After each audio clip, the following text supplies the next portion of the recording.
चले बच्चों, सबसे इंपॉर्टेंट बात बता रहा हूँ। 10th क्लास का सीबीएसई का मैथ्स का पेपर कैसे अटेम्प्ट करना है। बहुत सारा फियर रहता है, सबसे ज्यादा फियर मैथ्स के पेपर का ही रहता है। तो सर क्या मैथ्स वाकई में टफ होता है? To be very Frank, maths tough नहीं होता अगर प्लांट स्टडी करी जाए। बहुत बार आपको बहुत ज्यादा कुछ पढ़ना ही नहीं रहता है और आपको अच्छे मार्क्स आते हैं, जिसको हम बोलते हैं स्मार्ट स्टडी। तो ये जो प्रॉपर वीडियो वो इस बारे में है कि मैथ्स के लिए क्या स्ट्रेटजी बनाया जाए। एक एवरेज बच्चा है तो पहले कौन से चैप्टर पढ़े जिससे उसके मार्क्स बढ़ जाए, जिसके उसका ओवरऑल स्कोर बढ़ जाए। अगर मैं सबसे पहले बात करूं तो मेरे पास सबसे पहले है क्वाड्रेटिक इक्वेशन। क्वाड्रेटिक इक्वेशन का ओवरऑल वेटेज दोस्तों 9 मार्क का है, जिसमें से एक बड़ा 5 मार्क का क्वेश्चन आएगा, एक बड़ा 3 मार्क का क्वेश्चन आएगा और 1 मार्क की उसका 1 मार्कर आएगा। तो ये इंपॉर्टेंट क्यों है? क्योंकि क्वाड्रेटिक पे अगर अपना टाइम लगा रहे हो, अपना एफर्ट लगा रहे हो, क्वाड्रेटिक को अगर आप डिटेल में पढ़ रहे हो तो कहीं ना कहीं अगर अपन ध्यान रखें तो क्वाड्रेटिक आपको आरओआई देगा। क्वाड्रेटिक का ओवरऑल वेटेज ज्यादा है, तो क्वाड्रेटिक को सिस्टमेटिक पढ़ोगे तो 80 मार्क्स के पेपर में 9 मार्क आपको क्वाड्रेटिक दे रहा है। सेकंड लेवल लेके आए तो कोऑर्डिनेट ज्योमेट्री। कोऑर्डिनेट ज्योमेट्री बहुत इजी, बहुत सस्ता चैप्टर है। अगर अपन बात करें, 2 फॉर्मूले हैं, एक डिस्टेंस फॉर्मूला है, एक सेक्शन फॉर्मूला है। अगर अपन बात करें तो एक 4 मार्क्स की केस स्टडी आएगी, और वो जो केस स्टडी भी आती है ना, उसमें कुछ नहीं होता है। ग्राफ पेपर पे आपको कोऑर्डिनेट दे देते हैं, तो कोऑर्डिनेट के अंदर कुछ नहीं करना रहता आपको, वो कोऑर्डिनेट आइडेंटिफाई करने रहते हैं। उसी में डिस्टेंस फॉर्मूला पूछ लेंगे, उसी में सेक्शन फॉर्मूला पूछ लेंगे। तो 4 मार्क की एक इजी केस स्टडी कोऑर्डिनेट से एक्सपेक्टेड है।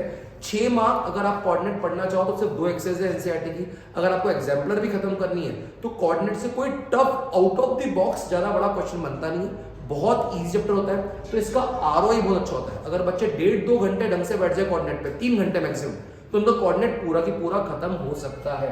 नेक्स्ट बात करें तो प्रोबेबिलिटी। प्रोबेबिलिटी साल का लड्डू होता है। अगर मैं बात करूं तो एक एक्सरसाइज होती है। अगर बच्चे हमारे साथ जब हम पढ़ते हैं तो वो पूरी एक एक्सरसाइज अप्रॉक्स 1 घंटे में कंप्लीट हो जाती है पूरी। तो अगर अपन बात करें तो प्रोबेबिलिटी में बहुत ज्यादा कुछ पढ़ने के लिए नहीं है। अगर अपन बात करें तो एक 3 मार्क का क्वेश्चन आएगा, एक 1 मार्क का छोटा सा डाइज या कॉइन्स पे बेस्ड क्वेश्चन आएगा।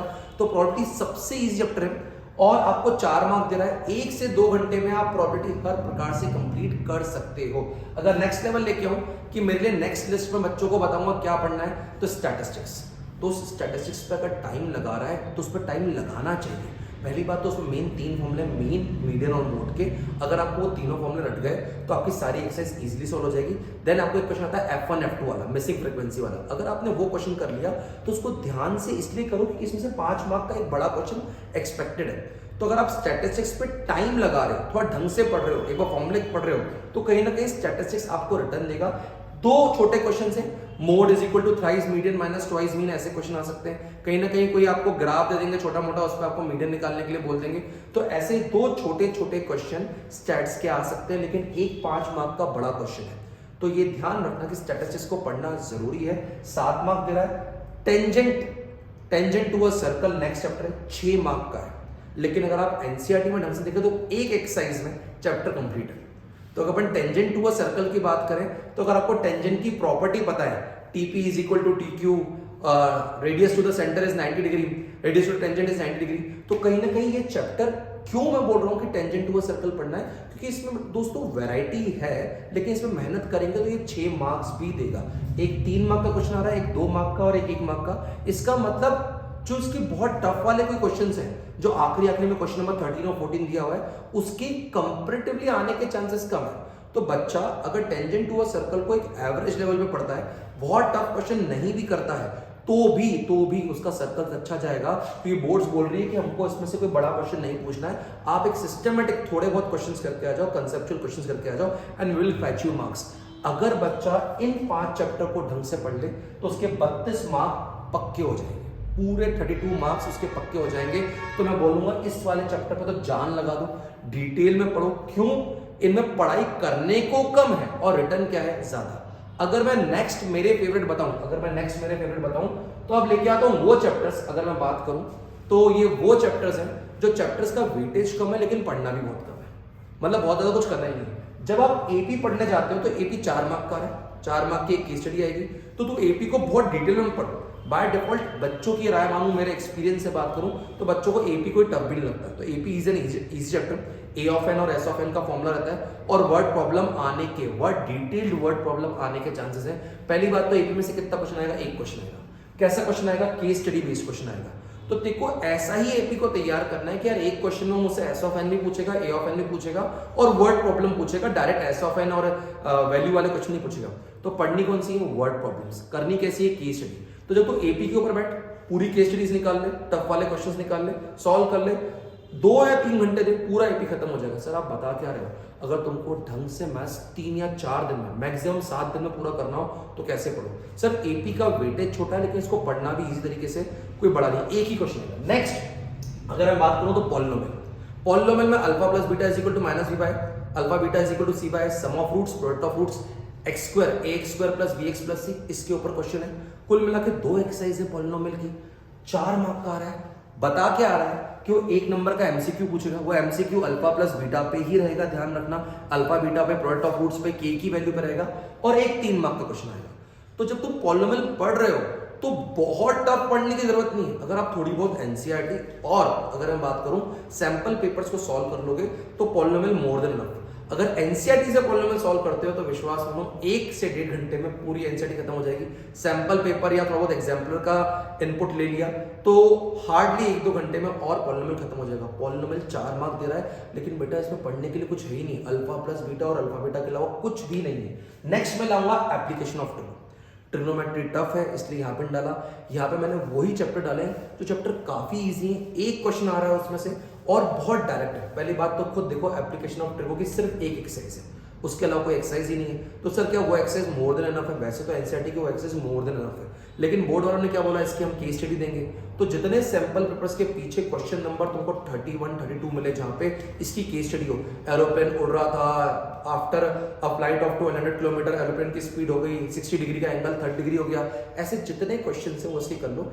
एक क्वेश्चन आएगा, अगर एनसीईआरटी से कंप्लीट करना है तो 2 घंटे लगेंगे। अगर आप सैंपल पेपर्स की 10, 12, 15 सैंपल पेपर्स के पीछे जाके क्वेश्चन नंबर 32 या 33 देखो तो आपको इसकी केस स्टडी दिखेगी। अगर आप इसकी केस स्टडी सॉल्व कर गए तो 4 मार्क पक्के। लगाना वही है tan 30 is equal to P by B, sine 30 is equal to P by H. तो 2 बार फॉर्म लगाते हो एक्स की वैल्यू आती निकल आता है। तो सर इसमें क्या कोई आउट ऑफ द बॉक्स कोई बड़ा क्वेश्चन आ सकता है? नहीं, बट केस स्टडी रहेगी। अच्छा केस स्टडी की एक इंपॉर्टेंट बात बताऊं, केस स्टडी कुछ बातें ना बहुत बकवास लिखी होती है, वो पूरी कहानी बनाते हैं कि यहाँ पे ऐसा हुआ था, यहाँ पे हमने माउंटेन बनाने के लिए एक हमने पोल लगाया।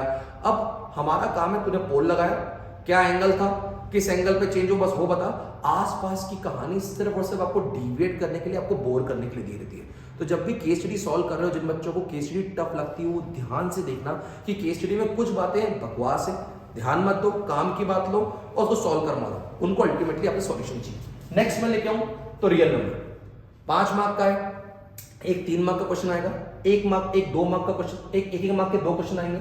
तो अगर अपन बात करें रियल नंबर में से √3 इरेशनल, एचसीएफ एलसीएम वाली वर्ड प्रॉब्लम और वो 1 नंबर वाला 2 की पावर m 5 की पावर n ऐसे वाला क्वेश्चन आएगा। तो रियल नंबर बहुत ज्यादा नहीं पढ़ा, पेपर काफी ऑब्वियस होता है। एक वो 9m+1 वाला क्वेश्चन हो गया, √3 इरेशनल हो गया, ये 3 मार्क में पूछ सकते हैं, इसके अलावा कुछ पूछ ही नहीं सकता है। तो तेरे को टेंशन लेने की जरूरत ही नहीं है। मैं अगर बोलूं सर क्या क्या आ सकता है फिर से बताऊं तो एक वर्ड प्रॉब्लम, √3 इरेशनल, और अगर अपन बात करें 9m+ वाला क्वेश्चन 1 मार्क में वो 2 की पावर m 5 की पावर n वाला पूछेगा। तो अगेन इजी बट 5 मार्क का चैप्टर है। Sir areas related to circle 4 mark का है, लेकिन अच्छी बात है इसको डिटेल में पढ़ना ही मत। क्यों मत पढ़ना? क्योंकि देखना वो क्या बोल रहा है कि वो एक 2 मार्क का क्वेश्चन पूछेगा और 1 मार्क के यहाँ पे 2 क्वेश्चन पूछेगा, मतलब 1 मार्क के 2 क्वेश्चन। तो क्या वो एरिया रिलेटेड टू सर्कल में कुछ बड़ा पूछने वाला है, कोई बहुत खतरनाक चीज पूछने वाला? नहीं, वैसे तुझे θ/360 into πr square, θ/360 into 2πr लगाने वाला है, इसके अलावा कुछ नहीं करने वाला है। तो ये सबसे मतलब 24 मार्क्स जो ये वाले हैं, अगर मैं बात करूं तो ये 24 मार्क्स तेरे लिए मतलब होता है इजी गो है, स्मॉल क्वेश्चन है और तेरा फायदा अच्छा है। अब आता हूं तांडव क्वेश्चंस में, चैप्टर्स में। ये 3 चैप्टर हर बच्चे को प्रॉब्लम देते हैं, लेकिन इन 3 चैप्टर का अगर तुम टोटल वेटेज निकालोगे 24 मार्क का है, लेकिन इनको कब पढ़ो जब ऊपर के सारे चैप्टर हो चुके, क्योंकि ये 3 चैप्टर सस्ते नहीं पड़ेंगे, इन चैप्टर को पूरा पढ़ना पड़ेगा, सिस्टमैटिक पढ़ना पड़ेगा, ये बिना उसे काम नहीं होगा। तो सबसे पहले ला रहा हूँ ट्राइंगल्स। सर ट्राइंगल्स क्योंकि ज्योमेट्री है, बहुत सारे बच्चों को बीपीटी ढंग से क्लियर नहीं हो पाती, कब अप्लाई करना है, अगर नया क्वेश्चन आ गया तो प्रॉब्लम है। केस बेस्ड की बात करूं तो केस बेस्ड क्वेश्चन पे आते हैं, तो एक 5 मार्क का क्वेश्चन आ रहा है, एक 3 मार्क का, एक 2 मार्क का। सर ट्राइंगल्स को डूब के पढ़ना है? हाँ यार ट्राइंगल्स को डूब के पढ़ना पड़ेगा। तो ट्राइंगल्स में कोई रिस्क नहीं ले सकता, 10 मार्क का चैप्टर है, डिटेल में पढ़ना है। कब पढ़े? पहले पढ़े कि बाद में? बाद में। क्यों बाद में? अगर तू इनिशियल ट्राइंगल्स में उलझ गया तो हो सकता है ट्राइंगल्स में बहुत पढ़ लिया लेकिन उसका क्वेश्चन भी टफ आएगा, तो तू वहां पे एग्जाम में क्रैक कर पाएगा कि नहीं कर पाएगा, क्वेश्चन मार्क। लेकिन अगर तू पहले इजी वाले क्वेश्चंस करके आ चुका है तो तू जब इस पे पढ़ना शुरू होगा तो एक रिलैक्सेशन होगा कि मैंने बहुत सारा कोर्स कर लिया है। ट्राइंगल्स तांडव है, ट्रिगो अगेन तांडव है, लेकिन मैं कहता हूँ ट्रिगो 8 मार्क का है। बच्चे ट्रिग्नोमेट्री से बहुत डरते हैं, उसकी खासकर एक्सरसाइज जो 8.4 है ना उससे तो बहुत ही डरते हैं, लेकिन उसको डरने की जरूरत ही नहीं। उस ट्रिग्नोमेट्री ने खुद ने बोल दिया मैं एक 3 मार्क का क्वेश्चन पूछूंगा, मैं एक 2 मार्क का और 2 1 मार्क के क्वेश्चन पूछूंगा। इसका मतलब ट्रिग्नोमेट्री से कोई 5 मार्क का क्वेश्चन नहीं आने वाला, ट्रिग्नोमेट्री से कोई 4 मार्क का क्वेश्चन नहीं आने वाला। तो क्योंकि ट्रिग्नोमेट्री से 5 या 4 मार्क का क्वेश्चन नहीं आने वाला तो कोई टफ क्वेश्चन आएगा ही नहीं। सर 3 मार्क में क्वेश्चन टफ दे सकते हैं, थोड़ा दे सकते हैं, लेकिन खुद सोच अगर मैं तेरे को बोलूं थोड़ा सा ब्लफ खेले कि मैं इस 3 मार्क वाले क्वेश्चन को इग्नोर ही कर दूं कि मैं नहीं करूंगा या मुझे करना ही नहीं फॉर एग्जाम्पल, तो तेरे लिए ट्रिग्नोमेट्री है कितने मार्क का? अगर मैं बात करूं तो यहाँ पे 2 मार्क आ रहे हैं, यहाँ पे 2 मार्क आ रहे हैं अगर प्रैक्टिकल बात करें, और ये क्वेश्चन बहुत इजी होंगे, वही tan theta is equal to p by v वाले इजी क्वेश्चन जो फर्स्ट एक्सरसाइज में और थर्ड एक्सरसाइज में। तो यहाँ पे प्लानिंग करनी पड़ेगी कि ट्रिगो के फोबिया से बचो, ट्रिगो कोई बड़ा क्वेश्चन पूछ ही नहीं रहा है, तो trigo out of the box बहुत टफ क्वेश्चन नहीं लेके आएगा तुम्हारे लिए। नेक्स्ट सरफेस एरिया 6 मार्क का है, एक 5 मार्क का, एक 1 मार्क का। 1 मार्क का इजीली फॉर्मूला बेस्ड क्वेश्चन पूछ लेंगे, वॉल्यूम निकाल के दे दो, सरफेस एरिया निकाल के दे दो, टीएसए निकाल के दे दो, और एक 5 मार्क का केस स्टडी बेस्ड क्वेश्चन पूछेंगे।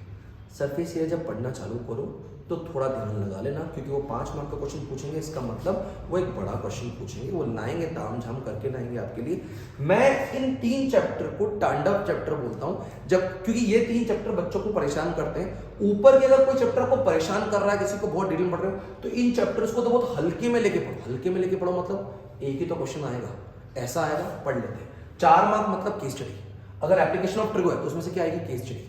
तो पहली बात तो जो बच्चे केस स्टडी के नाम से भी डर रहे हैं, पहले तो लिख किस किस चैप्टर की केस स्टडी आएगी। तेरे पास एक एपी की केस स्टडी आएगी, एक एप्लीकेशन ऑफ ट्रिगो की केस स्टडी आएगी। अगर मैं तेरे को ऊपर बात करूं तो तेरे को थोड़ी सी किस किस की केस स्टडी आएगी। अगर अपन बात करें तो यहाँ पे तेरे पास केस स्टडी है कोऑर्डिनेट ज्योमेट्री की। इन 3 चैप्टर में से केस स्टडी पढ़, यहाँ पे तेरा काम हो जाएगा। बच्चे अगर पढ़ाई को स्ट्रेटेजाइज करते हैं, मेरे लिए बहुत इंपॉर्टेंट है ये 32 मार्क और यहाँ के 24 मार्क। अगर बच्चे इस 56 मार्क को पक्का कर लें, अगर मैं बच्चों से बात करूं ये 56 मार्क्स को अगर बच्चे पक्का कर लें और फिर ट्राइंगल्स, ट्रिगो और सरफेस एरिया पे सोचें तो उनका बहुत लोड उतर जाएगा, बच्चों का स्ट्रेस लेवल ही खत्म हो जाएगा। बताऊं क्यों? जब आप ये पक्का कर लोगे और आपको पता रहेगा आपको नीचे वाला पॉइंट ही करना है, तो एक तो आपके लिए टफ नहीं रहेगा। दूसरा, इसको भी दिमाग से पढ़ोगे कि यार एपी में से आ क्या रहा है, एक क्वेश्चन ना, तो मैं क्यों दूसरे क्वेश्चन करूं, क्यों मैं छोटे क्वेश्चंस करूं, एक 4 मार्क वाली केस स्टडी करूंगा। सर एप्लीकेशन ऑफ ट्रिगो में क्या आ रहा है, 4 मार्क की केस स्टडी ना, एक क्वेश्चन आ रहा है, मैं उसको इस हिसाब से पढ़ूंगा। तो दोस्तों अब थोड़ा बोर्ड्स के साथ उसके सैंपल पेपर के हिसाब से खेलना पड़ेगा।